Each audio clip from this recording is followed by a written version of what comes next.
హరివినాయక్ సాటే ఆనాటి బొంబాయి రాష్ట్రంలో డిప్యూటీ కలెక్టర్గా పనిచేస్తుండేవాడు. అతని 44వ ఏట ఒక కూతురు కలిగాక భార్య మరణించింది. వంశం నిలుపుకోవడానికి మళ్లీ పెళ్లి చేసుకోమని అతనిని ఆప్తులందరూ ఒత్తిడి చేయసాగారు. అతనికి కూడా తన వంశం నిలబెట్టుకోవాలనే ఉంది, కానీ తన వయస్సులో మళ్లీ పెళ్లి చేసుకుంటే మాత్రం కొడుకే పుడతాడన్న నిశ్చయం ఏమున్నది.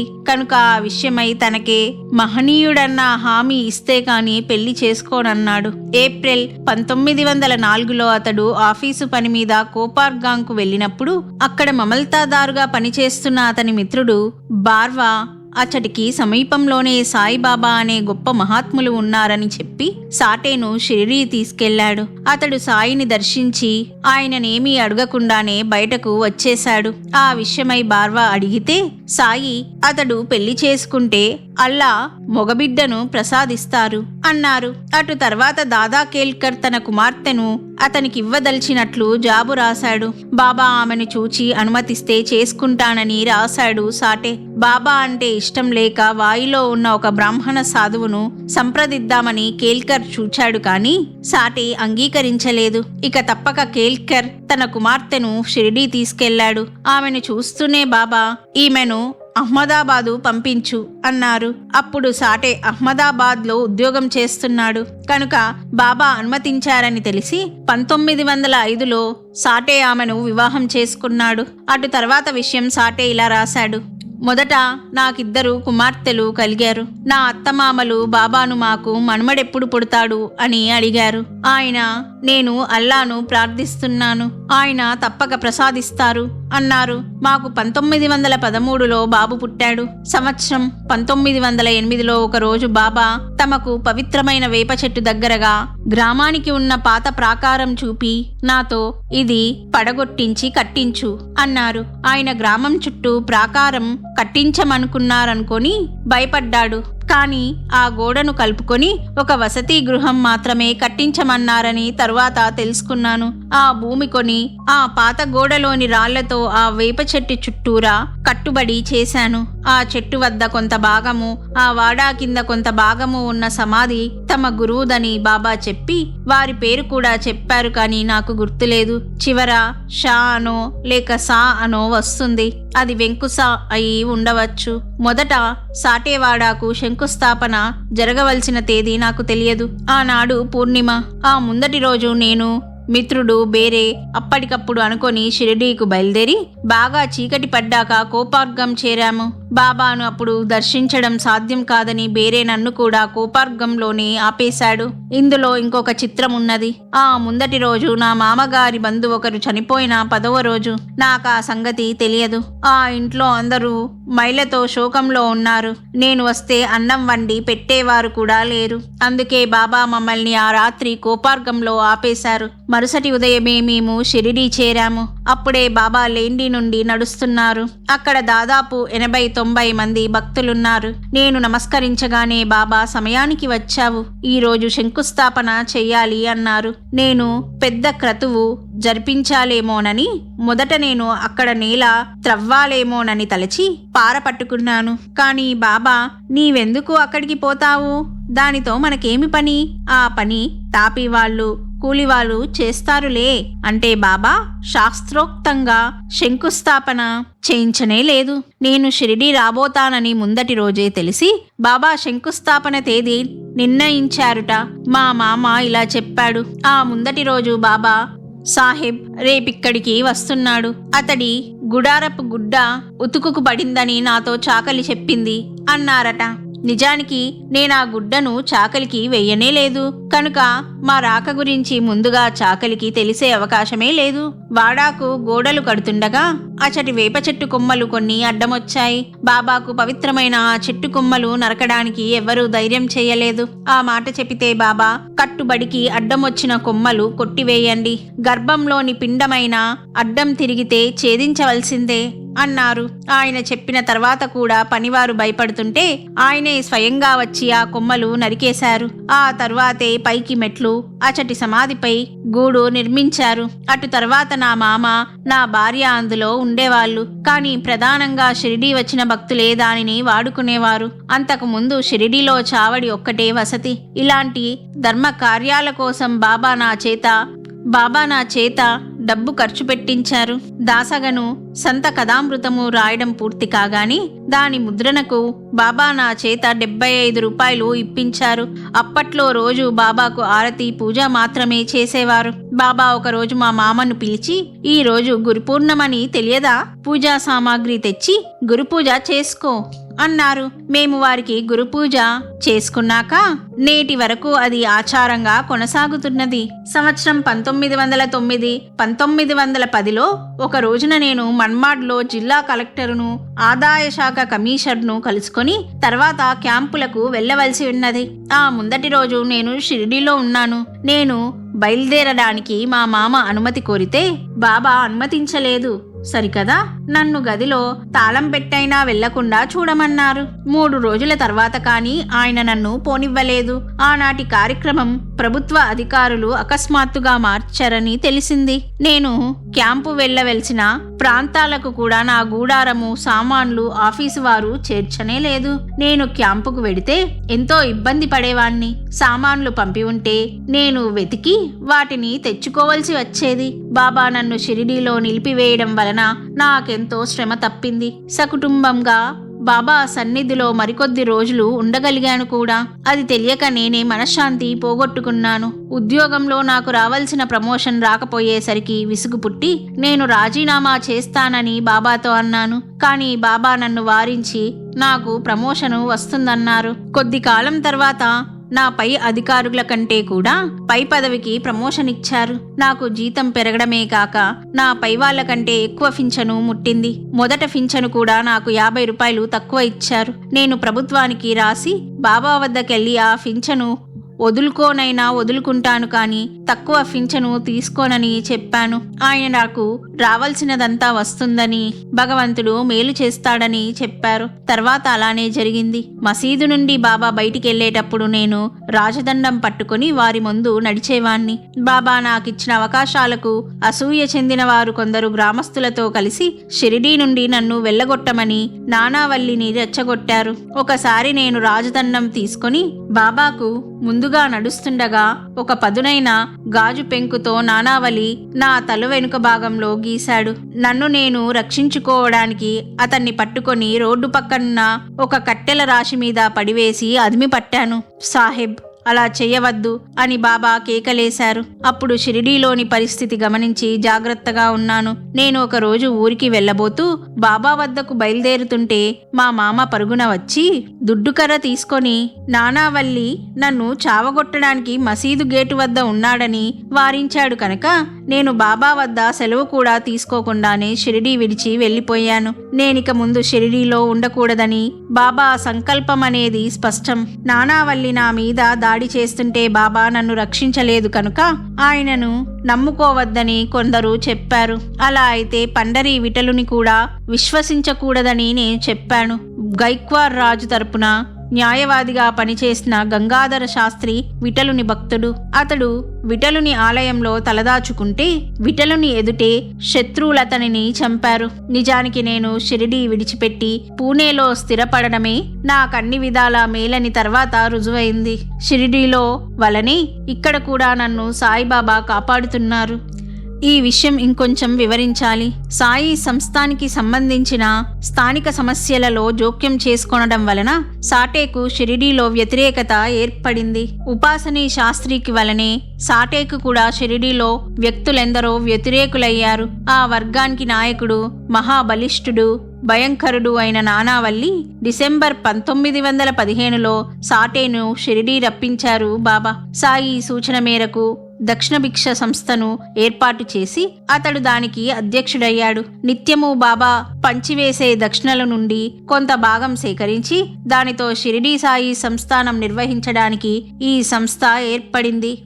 ఇది కొంతమందికి నచ్చలేదు. బాబా తమకిచ్చే డబ్బుల్లో కొంత భాగం తీసివేసుకోవడం వారు సహించలేకపోయారు. ఎలాగైనా సాటెను వెళ్ళగొట్టగలిగితే బాబాకు ఆ గ్రామానికి కూడా ఆ పీడ తొలగిపోతుందని నానావల్లిని నమ్మించారు. ఈ కక్షతో బాబా పల్లకిలోని వెండి గుర్రాలు దొంగలించబడినప్పుడు సాయి సంస్థానానికి అందువలన కలిగిన నష్టానికి సాటేను బాధ్యుణ్ణి చేశారు.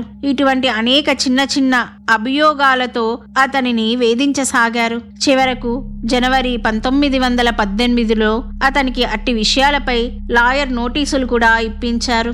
బాబా మాత్రం అతనిని ఓర్పు వహించమని, తగు రీతిన వాటికి చట్టరీత్యా సమాధానమివ్వమని చెప్పి అతనిని రక్షిస్తానని అభయమిచ్చారు. నిజానికి అతడికేమీ జరగలేదు. అయినప్పటికీ గ్రామస్తులు అతనిపై కినుక మాత్రం వదులుకోలేదు. సరికదా, నానావల్లిని అతనిపైకి రెచ్చగొడుతూనే ఉన్నారు. అతడొక రోజు ఒక దుడ్డుకర్ర చేతబుచ్చుకొని సాటే కోసం మసీదు ముంగిట వేచి ఉన్నాడు. ఆ రోజు సాటే ఊరికి వెళ్లవలసి ఉన్నది. అతడు బాబా వద్ద సెలవు తీసుకోవడానికి మసీదు బయలుదేరబోతుండగా అక్కడ పొంచి ఉన్న ప్రమాదం గుర్తించి దాదా కేల్కర్ అతనిని వారిస్తూ కబురు పంపాడు.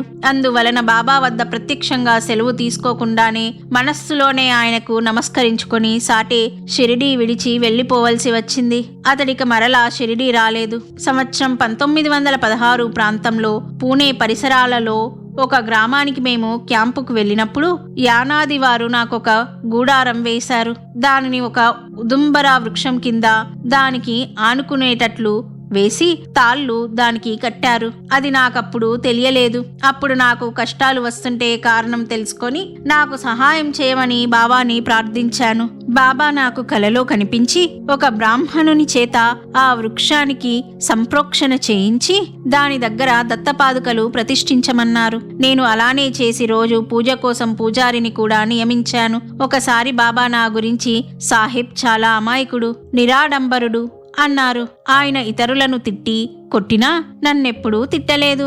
ఒకసారి మాత్రం ఆయన నన్ను కొడతానని బెదిరించారు. అప్పుడు తప్పు నాదేనని తెలుసుకున్నాను. షిరిడీలో మా ఇంట ధనుర్మాసం చేసుకుంటున్నాను. ఆ రోజుల్లో మా మామతో చిన్న పట్టింపు వచ్చి విడిగా ఉంటున్నాము. ఆ వేడుకలకు అందర్నీ ఆహ్వానించి కూడా నా మామను మాత్రం పిలువలేదు. నేను బాబాను ఆహ్వానించడానికి వెళ్ళినప్పుడు ఆయన నాపై కోపించి, ఒరేయ్, ఒక కర్ర తీసుకురండిరా అన్నారు. నేను మౌనంగా నిల్చుండిపోయాను. మరుక్షణమే ఆయన మనస్సు మార్చుకొని, పర్వాలేదులే, నేను వస్తాను అన్నారు. ఆ రోజు నేను మరొక తప్పు కూడా చేశాను. మార్వాడీలకు వచ్చిన తగువులో మధ్యస్థం చేశాను. బాబాకు అది నచ్చలేదు. బాబా చేతిలో దెబ్బలు తినని భక్తుడను నేనొక్కడినేనని నేనొక రోజు గొప్పలు చెప్పుకుంటుంటే శ్యామా నా సమక్షంలోనే బాబాకు ఆ విషయం చెప్పి కారణం అడిగాడు. అప్పుడు బాబా, వాణ్ణి నేను కొట్టవలసిన అవసరమేమి, వాళ్ళ మామ ఉన్నాడుగా అన్నాడు. నా మామ నా నుండి మాటిమాటికి డబ్బులు గుంజుతుండేవాడు. ఆ విషయమే బాబా సూచించారు. బాబా తమ బిడ్డలను ఎప్పుడూ కనిపెట్టే ఉంటారు. ఒకసారి నేను తలపొగరు కోపావేశాలతో హింసకు పాల్పడకుండా బాబా రక్షించారు. నా మామ నా చేత షిరిడీ వద్ద 20 ఎకరాలు పొలం కొనిపించాడు. నా మామ నేనెప్పుడు షిరిడీ వచ్చినా ఆ భూమి చూడకుండా చేస్తున్నాడు. భూమి కొన్నట్లు తెలిస్తే బంధువులు ఎవరైనా అందులో వాటా అడుగుతారేమోనని ఆయన భయం. నేను మాత్రం ఆ భూమి చూడాలన్న పట్టుదలతో తాత్యాకోతే నుండి ఎద్దుబండి తెప్పించి నా భార్యను కూడా రమ్మన్నాను. ఆమె మొదట సరేనని, తర్వాత తన తండ్రి మాట విని రానన్నది. నా ఆజ్ఞను ధిక్కరించినందుకు ఆమెను దండించాలని బండివాణ్ణి చెర్నాకోలు తీసుకున్నాను. అప్పుడు మేగుడు పరుగున వచ్చి బాబా నన్ను వెంటనే రమ్మన్నారని చెప్పారు. నేను వెళ్ళేసరికి బాబా, ఏమిటి సంగతి, ఏమైంది, నీ భూమి అక్కడే ఉందిగా, చూచేదేమిటి అన్నారు. నా ప్రవర్తన శ్రేయస్సుల గురించి ఆయన ఎంత అప్రమత్తులో. ఆ రోజు మొదటిసారి షిరిడీలో ఒక భక్తురాలి ఇంటికి వెళ్ళదలిచాను. సరిగ్గా అంతకు కొద్ది ముందే బాబా ఒకరి ఇంటి మారుపేరు చెప్పి, నీవెప్పుడైనా అక్కడకు వెళ్ళావా అని అడిగారు. నాకు అర్థం కాలేదు. అంతటితో బాబా ఆ ప్రస్తావన విడిచిపెట్టారు. తర్వాత నేనామె ఇంటికి వెళ్ళి మాట్లాడుతుండగా నా మెదడులో చెడు తలంపులు రాసాగాయి. అకస్మాత్తుగా బాబా ఆ ఇంటి ముంగిట సాక్షాత్కరించి దగ్గరగా వేసి ఉన్న వాకిలి తలుపు నెట్టి, ఎంత పని చేస్తున్నావు అన్నట్లు భంగిమ చేసి మాయమయ్యారు. నేను వెంటనే పశ్చాత్తాపం చెంది అక్కడ నుండి వచ్చేసి ఇక ఎన్నడూ అక్కడకు వెళ్ళలేదు. బాబా ఎన్నడూ ఎవ్వరికీ మంత్రోపదేశం చేయలేదు కనుక నేను కూడా వారినట్టిది కోరలేదు. నాకెందరో ఉపదేశమిస్తామని పిలిచారు. ఉపాసనీ బాబా పంచదశి ఉపదేశిస్తామన్నారు. ఖరగ్పూర్, నాగపూర్లకు చెందినవారు ఆయన వద్దకు వెళ్తున్నారు. సంగోలాకు చెందిన అతాబాయి నా మొదటి భార్యకు ఉపదేశమిచ్చింది. మొదట ఆ విషయమై బాబాతో సంప్రదించాను.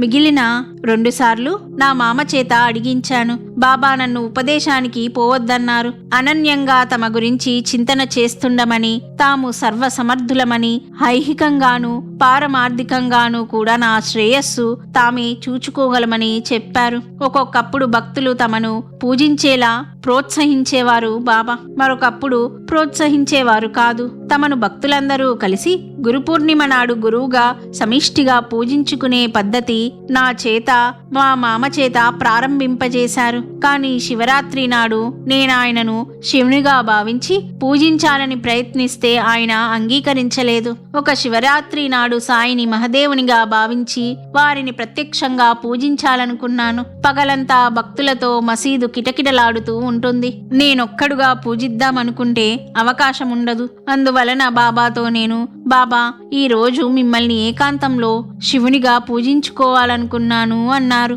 అందుకు అనుమతించమని బాబా ఖచ్చితంగా చెప్పారు. నేను మేగుడు ఆలోచించుకొని అర్ధరాత్రి బాబా నిద్రపోయేటప్పుడు రహస్యంగా మసీదుకెళ్లి కనీసం సాయి పాదస్పర్శ చేత పునీతమైన మసీదు మెట్లనైనా పూజిద్దామని నిర్ణయించుకున్నాము. ఆ సమయానికి మంచి గంధము, బిల్వపత్రాలు తీసుకొని మేము చడిచప్పుడు కాకుండా రహస్యంగా మసీదు చేరాము. అక్కడ తాత్యా పాటిల్ నిద్రపోకుండా మేల్కొని ఉన్నాడు. అతడు మా ఉద్దేశం గుర్తించి అక్కడ పూజ వంటివేమీ చేయవద్దని, బాబాకు మేల్కొ వస్తే ఊరుకోరని, కనుక మమ్మల్ని వెళ్ళిపోమని చేతులతోనే సైగలు చేశాడు.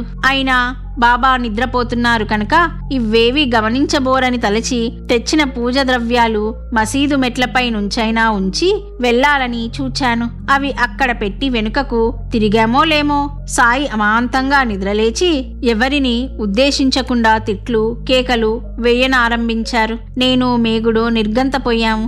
ఆ కేకలకు ఊరంతా నిద్రలేచింది. మసీదు వద్ద ఏం జరిగిందో తెలియక హుటాహుటిగా అందరూ అక్కడకు చేరారు. నేను మేగుడు బిత్తరబోయి అక్కడే నిల్చుండిపోయాము.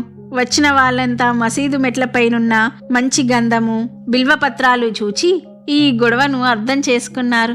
అనవసరంగా వారి నిద్ర పాడు చేసినందుకు మమ్మల్ని చివాట్లు పెట్టారు. తమతో చెబితే తాము కూడా సాయిని పూజించుకోవడానికి వచ్చేవాళ్ళమన్నారు. అంతటి పుణ్యం మేమిద్దరమే సంపాదించినందుకు ఈర్ష్య చెంది మమ్మల్ని వాళ్ళు తిట్టారు. మహాదేవా, అందరి చేత మాకు మంచి శాస్తి చేయించారు అనుకొని మేమిద్దరం వాడాకు చేరి శివరాత్రి జాగరణ చేశాము. ఎవరి వద్ద ఉపదేశం తీసుకోవడానికి సాయిబాబా అనుమతించకపోయినా సాధు సంతులను సేవించుకోమని సూచించేవారు. ఒకప్పుడు కాకా మహారాజ్ అను మహనీయుడు మా ఇంటికి వచ్చేలా చేశారు బాబా. ఒకసారి ఆ మహనీయుడే తమ శిష్యుడు హరి గంగాధరజో ఠాణేలో న్యాయవాదిని మరొకరిని బాబా దర్శనానికి పంపారు. షిరిడీలో వారిద్దరూ మసీదు చేరేసరికి బాబా పట్టరాని కోపంలో ఉన్నారు. అయినా వాళ్ళను చూస్తూనే సాయి శాంతించి వాళ్ళను పిలిచి దర్శనం చేసుకొనిచ్చారు. తర్వాత ఆయన భిక్షకు బయలుదేరుతూ వాళ్లతో, ఏమిటి, ఆ ముసలాన్ని అంటే కాకా మహారాజ్ గారిని చంపి ఇక్కడికొచ్చారా అన్నారు. వాళ్ళిద్దరూ షిరిడీ రాగానే ఆ మహనీయుడు సిద్ధి పొందారని తర్వాత తెలిసి భక్తులు ఆశ్చర్యపోయారు. 1917లో ఒకరోజు బాబా తిలక్ ఇక్కడికి వస్తున్నాడు అన్నారు. బాలగంగాధర్ తిలక్ వంటి జాతీయ నాయకుడు షిరిడీ రావాల్సిన కారణం కనిపించక బాబా చెప్పినది వామన్ మహారాజ్ తిలక్ ను గురించి అనుకున్నాము. కానీ నిజానికి మే 1917 తర్వాత నిజంగానే లోకమాన్య బాలగంగాధర్ తిలక్ షిరిడీ వచ్చారు. సాయి సామాన్యంగా తమ భక్తులను ఆదుకునేది భగవంతుడేననేవారు. కానీ ఎన్నోసార్లు కర్తలము తామేనని కూడా సూచించారు. నాసిక్ జిల్లా ఇన్స్పెక్టర్ దాజీ హరిలేలే ఒకసారి షిరిడీ బయలుదేరాడు. దారిలో కోపార్గావ్లోని గ్రంథాలయానికి వెళ్లి గజీట్ చూస్తే అతనికి జీతం 125 రూపాయల నుండి 150 రూపాయలకు పెంచినట్లు ప్రకటించి ఉన్నది. అతడు షిరిడీ చేరి నమస్కరించగానే బాబా నాకు 15 రూపాయలు తెచ్చివ్వు అన్నారు. అతడు తన వద్ద పైకం లేదంటే నీకు నిన్ననే కదా 25 రూపాయలు ఇచ్చాను, ఆ డబ్బు తీసుకురా అన్నారు. అతడు వాడాలో నా వద్దకొచ్చి ఈ విషయం తెలిసి నా వద్ద ఆ పైకం తీసుకొని బాబాకు సమర్పించాడు.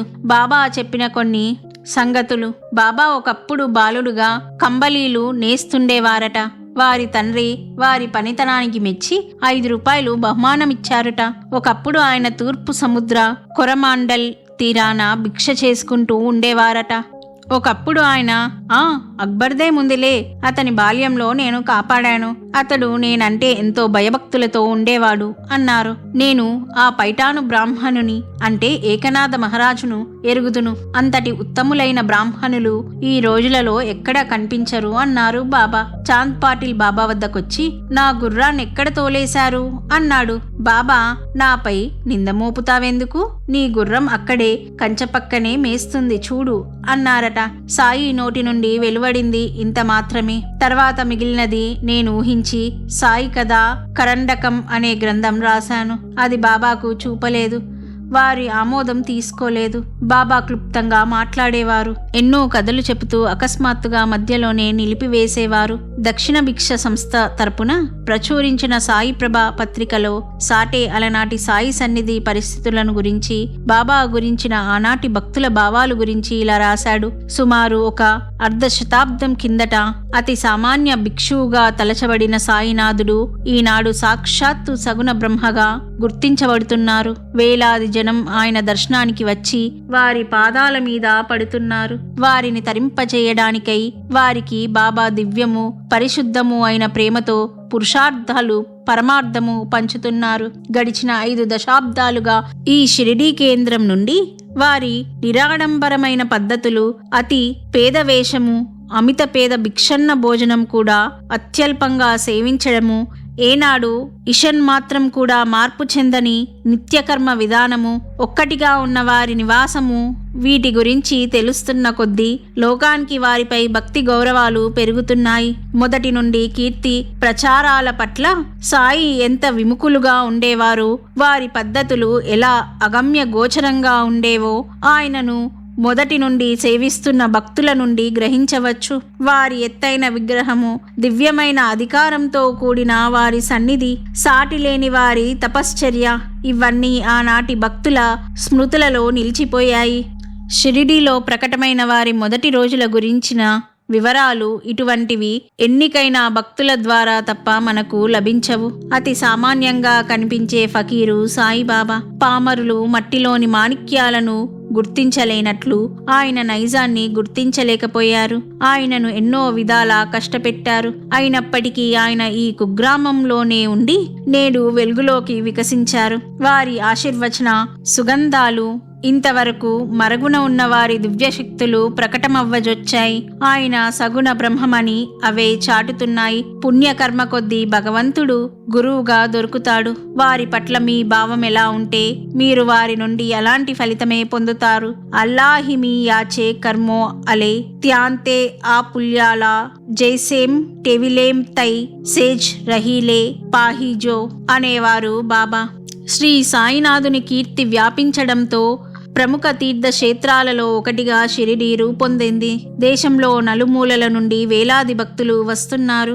ఆయన సన్నిధి చేరి శ్రేయస్కరమైన వారి ఆశీస్సులు పొందడానికి ఎందరెందరో తమ వృత్తులు, ఉద్యోగాలు ప్రక్కనకు నెట్టి వస్తున్నారు. శ్రీ సాయి ఆదేశాలకు తను ధన కాల మనస్సులను సమర్పణ చేసి వీలైనన్ని రోజులు ప్రశాంతంగా ఆయన సన్నిధిలో గడుపుతున్నారు. షిరిడీలో వాతావరణం కూడా ఇట్టి భక్తి ప్రభావం వలన ఆధ్యాత్మికంగా రూపొందింది. కర్మబద్ధులైన సంసారులకు వారి సన్నిధి వలన, సాటిలేని వారి ఆశీస్సుల వలన షిరిడీయే యుగంలో ముక్తి క్షేత్రమవుతుంది.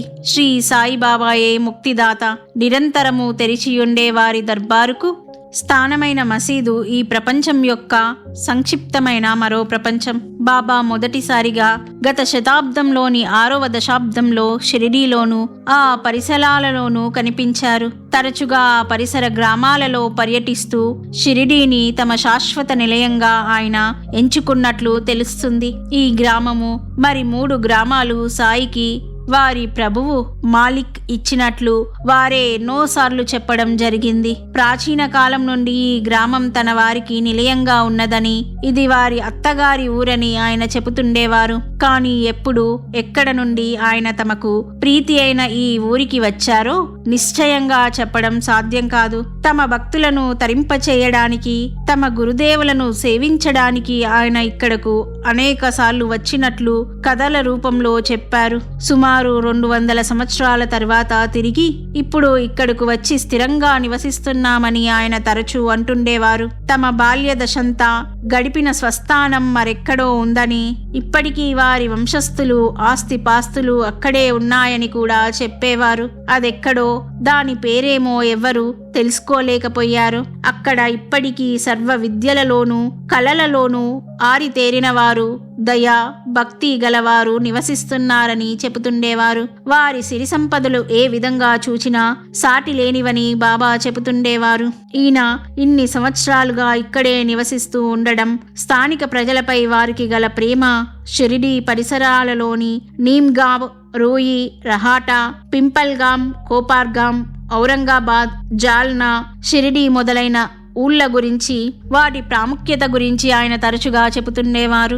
అంటే ఈ ప్రాంతం ఎందరో సత్పురుషుల నివాసం వలన ఎంతో పవిత్రమైనదని వారి ప్రసంగాలు తెలుపుతాయి. తమ వారు అని చెప్పినది మహాత్ముల గురించి అని తలచవచ్చు.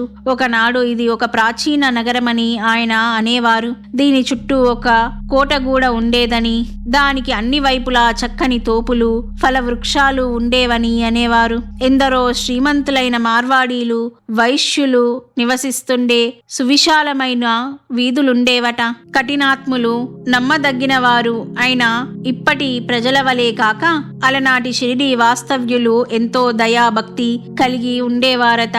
ఈనాడు ఈ గ్రామానికి గల విశిష్టతల్లా శ్రీ సాయినాథులొక్కరే. మొదటి నుండి సాయిని సేవిస్తున్న వారి భక్తి విశ్వాసాలు బలపడిన కొద్దీ వాళ్ళు కృతజ్ఞతతో ఆయన చేసిన మేలు గురించి చెప్పుకొనడం వలన భక్తుల సంఖ్య పెరిగింది. వారిలో ప్రతి ఒక్కరూ బాబా యొక్క మానవాతీత శక్తుల గురించి, భక్తులపై వారికి గల ప్రేమ, అనుగ్రహాలను గురించి వాళ్ళు సహజంగా చెప్పుకొనడం వలన ఎందరో ఆర్తులు ఇక్కడకు వస్తున్నారు. షిరిడీలోని మసీదు నుండే సాయినాథుడు అవతార పురుషుడుగా వారందరినీ భక్తి మార్గంలోకి ప్రేరేపిస్తున్నారు. ప్రేమమూర్తి అయిన ఆయన ఈ కర్మభూమిలోకి తన భక్తులను తరింపచేయడానికి గాకుంటే ఇంకెందుకు అవతరించినట్లు?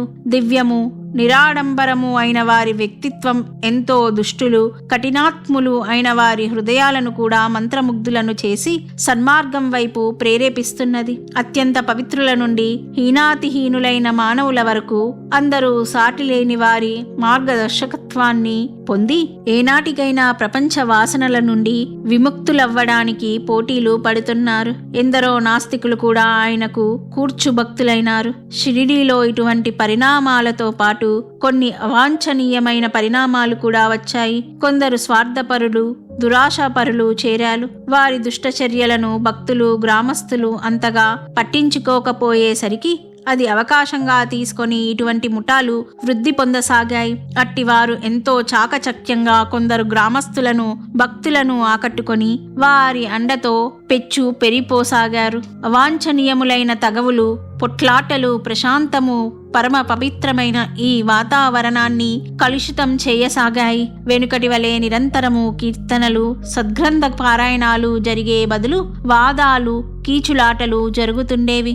మొదట్లో భక్తులందరూ ప్రసాదం కోసం ఎంతో ప్రశాంతంగా వేచి ఉండేవారు. రాను రాను ఇటువంటి అల్పబుద్ధులు, నైవేద్యాలు దోచుకోనారంభించారు. భక్తులు బాబాకు సమర్పించిన నైవేద్యాలపై పిల్లలు కలబడసాగారు.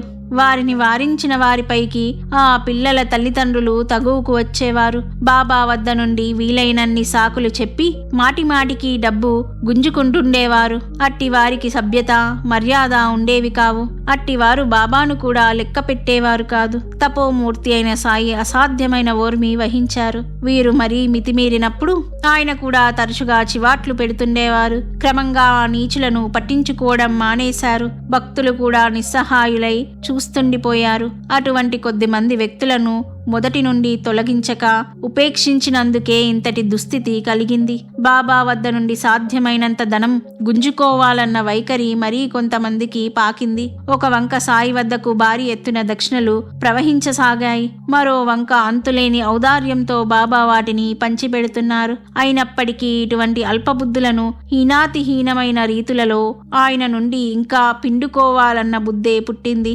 వారిని చూచి అసూయపడే వారి సంఖ్య కూడా పెరిగింది. ఇందుకోసం పవిత్రమైన బాబా సన్నిధిలో హీనమైన తమాషాల వంటి ప్రదర్శనలు కూడా పెరగసాగాయి. స్వతహాగా బాబా ఎటువంటి మెప్పు, ప్రచారము కోరక నిర్లిప్తంగా ఉండడం వలన మొదట్లో సామాన్యమైన స్తోమత గల భక్తులు పరిమిత సంఖ్యలో ఆయనను సేవిస్తుండేవారు. చుట్టుపక్క గ్రామాల నుండి రోగాలు, కష్టాలు తొలగించుకోవడానికి భక్తులొచ్చి పైసలు, కానుకలు, పావలాలుకి మించకుండా దక్షిణ సమర్పిస్తుండేవారు. సామాన్యంగా ఆయన వాటిని కూడా తీసుకొనకుండా ఆ కిందనే వదిలివేసేవారు. అవి వారి ముందు సాయంత్రం వరకు అలానే పడి ఉండేవి. అప్పుడు ఆ భక్తులే వాటిని పోగు చేసి దునికి కట్టెలు, బాబా చిల్ముకు, పొగాకు, మసీదులోని దీపాలకు నూనె కొనడం వంటి అవసరాలకు ఖర్చు పెట్టేవారు. ఆ రోజులలో కూడా ఎప్పుడైనా ఒక్కొక్క భక్తుని నుండి బాబా దక్షిణ కోరుతుండేవారు. కాని ఆయన రాగి డబ్బులు మాత్రమే కోరేవారు. వెండి పావలాలు ఇచ్చినా స్వీకరించేవారు కాదు. కొంతకాలానికి భక్తులర్పించిన దక్షిణలు తమ సేవకులు వచ్చేదాకా బాబాయే భద్రపరిచేవారు. కాలం గడిచిన కొద్దీ బాబా కూడా వెండి పావలాలు, రూపాయలు భక్తులు సమర్పిస్తే తీసుకొనడము, అరుదుగా ఎవరినైనా కోరడము ప్రారంభించారు. అప్పుడు కొందరు యుక్తిమంతులు బయలుదేరి బాబా వద్ద నుండి సహాయం లభించాలంటే బాబాకు దక్షిణ సమర్పించాలని ప్రచారం చేశారు. అప్పటి నుండి బాబాను దర్శించవచ్చిన వారు ఆయనకు విధిగా దక్షిణ సమర్పించడం ప్రారంభమైంది. ఆయనకు దక్షిణ సమర్పిస్తే కాని సహాయం చెయ్యరేమోనన్న భావాన్ని కల్పించడం వలన దర్శనానికి వచ్చేవారంతా పైసా మొదలుకొని బంగారు సవరుదాకా ఆ రోజులలో దాని విలువ 15 రూపాయలు సమర్పిస్తుండేవారు. నిజానికి సాయి అందరి నుండి దక్షిణ కోరరని ప్రజలు మరచారు. ఎవరెంత ఇస్తే అదల్లా తీసుకొనడం సాయి పద్ధతి కాదన్న సంగతి ప్రజల దృష్టి నుండి మరుగైంది. తాము ఎవరి నుండి దక్షిణ తీసుకుంటారో వారి బాధ్యత తాము వహించవలసి ఉంటుందని, తన దగ్గరకు వచ్చిన ప్రతి పైసాకు ఆయన భగవంతునికి లెక్క చెప్పుకోవలసి ఉంటుందని బాబా అంటుండేవారు. ఈ స్వార్థపరులు ప్రచారం చేసినట్లు బాబా అందరి నుండి విధిగా దక్షిణలు కోరేవారు కాదు. అట్టి దక్షిణల రూపంలో భక్తుల కష్టాలు ఎలా తీసుకోవాలో, అట్టి దక్షిణలను వారి తరపున ఎలా దాన ధర్మాలు చెయ్యాలో బాబాకు తెలుసు. అవివేకం వలన భక్తులు వారుగా తెలుసుకోలేని, ఆచరించలేని ధర్మాన్ని ఆయన ఆచరించి చూపారు. ఇటీవల కాలంలో రోజుకు సగట్టున కొద్ది వందల రూపాయలు సమకూరే వాటిని యావత్తు అనేక ఆయనకు తోచిన రీతిన ఇచ్చివేసేవారు. ఆయనగా భక్తుల నుండి ఇలా పంచివేసే పైకం ఎంత ఉండేదో సరిగ్గా అంచనా వేయడం ఎవరి వల్ల కాదు. ఇలాగాక ఎప్పుడైనా కొందరు భక్తుల నుండి ఆయన కొద్ది వందల రూపాయల మేరకు భారీ ఎత్తున దక్షిణ అడిగి తీసుకునేవారు. ఆ పెద్ద మొత్తాలను ఆయన భక్తుని వద్ద దాచి ఉంచమనేవారు. లేకుంటే ఆయనకు తోచిన ఏ భక్తునికో ఇచ్చి అతడిని దాచిపెట్టమనేవారు. అటువంటి మొత్తాల నుండి తర్వాత ఆయనెప్పుడో అడిగి తెప్పించుకునేవారు. లేకుంటే ఏవైనా ప్రత్యేక ధర్మ కార్యాలకు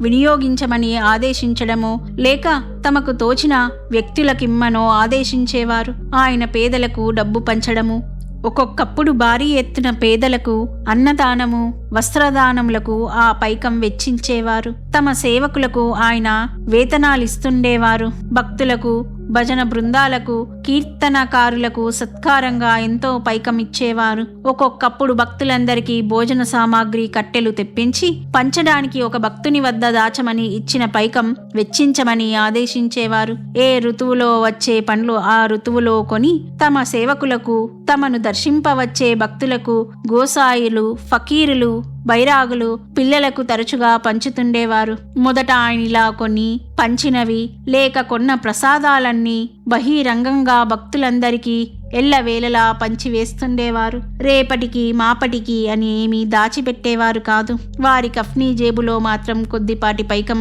అప్పుడప్పుడు మిగులుతుండేది. ఎంత ఖర్చు పెడుతున్నా ఆయన జేబులు మాత్రం ఎప్పుడూ ఖాళీ అవుతుండేవి కావు. వారిచ్చే కానుకలు, రోగులకు, పేదలకు వారు చేసే సహాయం అపూర్వం. అలా దక్షిణ సమర్పించడం వలన భక్తులకు ముందు ముందు ఎంతో మేలు కలగడమే కాక వారి పుణ్యాన్ని పెంచి వారి హృదయాలను పవిత్రం చేస్తుందని, సర్వజీవుల క్షేమము కోరే పరమాత్మునికి అది ఎంతో ప్రీతికరమని చెబుతుండేవారు. వారి సన్నిధిలో నిరంతర ధ్యానము, భక్తులు కొనసాగించే సద్గ్రంథ పారాయణ, పురాణ శ్రవణము, సంకీర్తనము, ధ్యానము, నిత్య కర్మానుష్ఠానము ఎంతో శ్రద్ధతో నిర్వహించబడుతుండేవి. అంతటి పవిత్ర వాతావరణంలోనూ కొందరు స్వార్థపరులు, అల్పబుద్ధులు తమ కుతంత్రాలతో అరాచకం సృష్టించసాగారు. గ్రామస్తులు, భక్తులు పట్టించుకొనకపోవడం వలన ఇట్టి దుష్ట కూటములు దృఢంగా నాటుకపోయాయి. బాబా నుండి డబ్బు గుంజుకోవడానికి వీరెన్నో కొత్త యుక్తులు పన్నుతుండేవారు. ఏవేవో వస్తువులు కొనుక్కురావాలని ఆయనతో చెప్పి వాటికి చెల్లించవలసిన పైకానికి ఎన్నో రెట్లు ఎక్కువ ఖర్చయిందని దొంగ లెక్కలు చెబుతుండేవారు. గారడి బృందాలను, వస్తాదులను, చివరకు భోగమేళాలు, తమాషాల వంటి నీచాతి నీచమైన ప్రదర్శనలు చేసే బృందాలను కూడా తెచ్చి వీళ్లే బాబా ముందు హాజరుపరుస్తుండేవారు.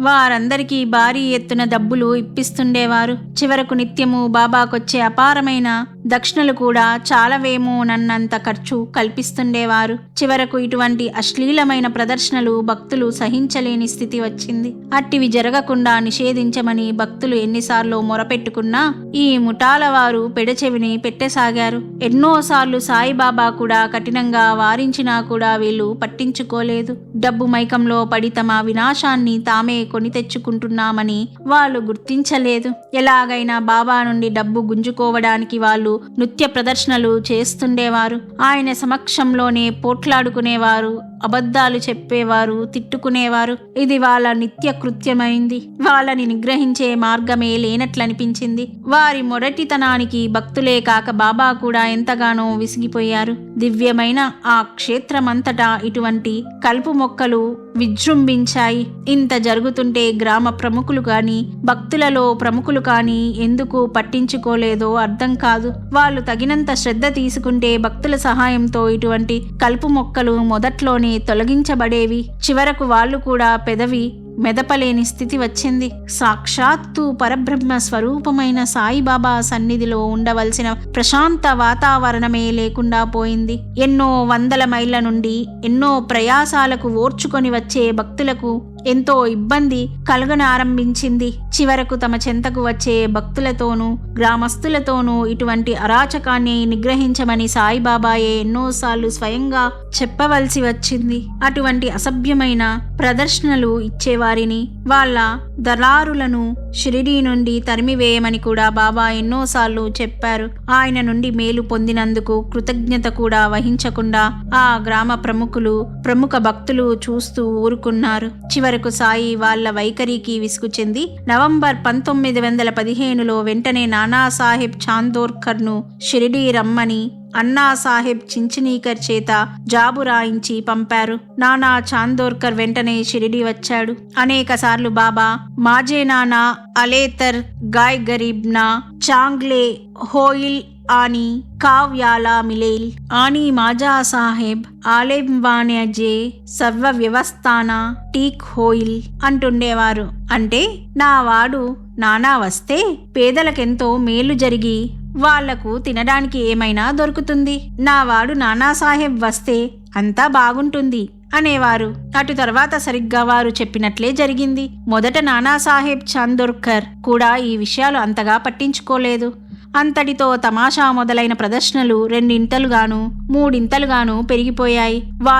వాళ్ళ దళారులు కలిసి శ్రీ సాయిని తమ సాయ శక్తులా వేధించారు. అనుక్షణము వాళ్ళ గోల ఎక్కువైపోయింది. శ్రీమంతులు, లక్షాధికారులు కూడా ఇక్కడకు వచ్చి కూర్చున్నంతనే ఎంతో సుఖం అనుభవిస్తున్నారు. వాళ్ళెలాగైనా డబ్బు ఇస్తారని అందరూ తెలుసుకున్నారు. నేనిక్కడ నుండి లేచిపోయి బయట ఎక్కడో కూర్చుంటాను. ఇక నుండి నేనెవ్వరి దగ్గర డబ్బు తీసుకోను, ఎవ్వరికి ఇవ్వను, లేకుంటే ఇంత పెనుగులాట తగవులు ఎందుకు జరగాలి అనేవారు బాబా. సాటే వివరించినట్లు ఇట్టి పరిస్థితుల వలన షిరిడీలోని పవిత్ర వాతావరణం కలుషితమైన భక్తులను, బాబాను చికాకు పెడుతుండేది. ఈ పరిస్థితులను చెక్క పెట్టడానికి ఎవరో ఒకరు పూనుకోక తప్పదని తలచాడు సాటే. సాయి వద్ద సమకూరే దక్షిణలు ఈ విధంగా దుర్వినియోగం అయ్యే కంటే భక్తితో షిరిడి దర్శించవచ్చే భక్తులకు బాబా అవసరాలకు వినియోగపడేలా చూడవచ్చని తలచి అతడు ఒకరిద్దరు భక్తులతో సంప్రదించి అందుకు పూనుకొనడమే అతడు షిరిడి విడిచి వెళ్లడానికి కారణమైంది. ఇక్కడ మనం గుర్తించవలసిన విషయం ఒక్కటున్నది. సాయి తమకై తామే ఈ పనికి పూనుకోమని సాటేను ఆదేశించలేదు. అతడుగా ఆ విషయం ప్రస్తావించినప్పుడు అట్టి ప్రయత్నం చేయడం మంచిదేనన్నారు బాబా. అదే వారి ఆదేశమని అతడు తలచాడు. అయితే సాటేను బాబా ఎందుకు రక్షించలేదు అన్న ప్రశ్నను ఇంకొంచెం వివరంగా పరిశీలించాలి. మన దుష్కర్మ మరి బలీయమైనప్పుడు బాబా రక్షణ ఎంత సూక్ష్మంగా ఉంటుందో బల్వంత్ నాచ్నేను ఒక పిచ్చివారి బారి నుండి, కాశీరాం షింపిని దోపిడి దొంగల బారి నుండి రక్షించిన సందర్భాలలో గుర్తించాము. పురాణాలలో రావణుని దౌష్ట్యం వలన ఋషులు, రాముడు కూడా ఎన్నో బాధలు పడ్డారు. అలానే శ్రీకృష్ణుడు తమ చెంతన ఉన్నప్పటికీ పాండవులు దుష్టుల వలన ఎన్నో బాధలు పడ్డారు. యేసును కూడా పుట్టగానే శ్రీకృష్ణుని వలె బలవంతులైన శత్రువుల నుండి తప్పించి వేరొక చోట దాచిపెట్టవలసి వచ్చింది. ప్రవక్త మహమ్మద్ కూడా మొదట అటువంటి పరిస్థితినే ఎదుర్కోవలసి వచ్చింది. సాయిబాబా మొహిద్దీన్ తాంబూలి వలన షిరిడి గ్రామంలోనికి రాకుండా ఊరి బయట అడవిలో కొంతకాలం నివసించవలసి వచ్చింది. జయాపజయాలు మానవామానాలతో సంబంధం లేకుండా వాటికి అతీతంగా ఉండే భక్తి విశ్వాసాలే నిజమైనవని ఈ ఉదాహరణల వలన వెల్లడవుతుంది. కేవలం కష్టం తొలగించమని ప్రార్థించే వానిని భక్తులలో ఆర్తుడంటారు. కోరికలు తీర్చమని ప్రార్థించే వానిని అర్ధార్థి అంటారు. జిజ్ఞాసువు, జ్ఞాని అయిన భక్తుడు ఈ రెంటికి పై స్థాయి వాడు. కాలాంతరంలో సాటే తలపెట్టిన పనిని సాయి సంస్థానం ద్వారా బాబా నెరవేర్చారు. కాకుంటే కష్టాలకు వెరవ్వక ఆ వైపుగా కష్టాన్ని మొదటగా ఎదుర్కొనవలసిన రావడం సాటే సాధనలో భాగమైంది.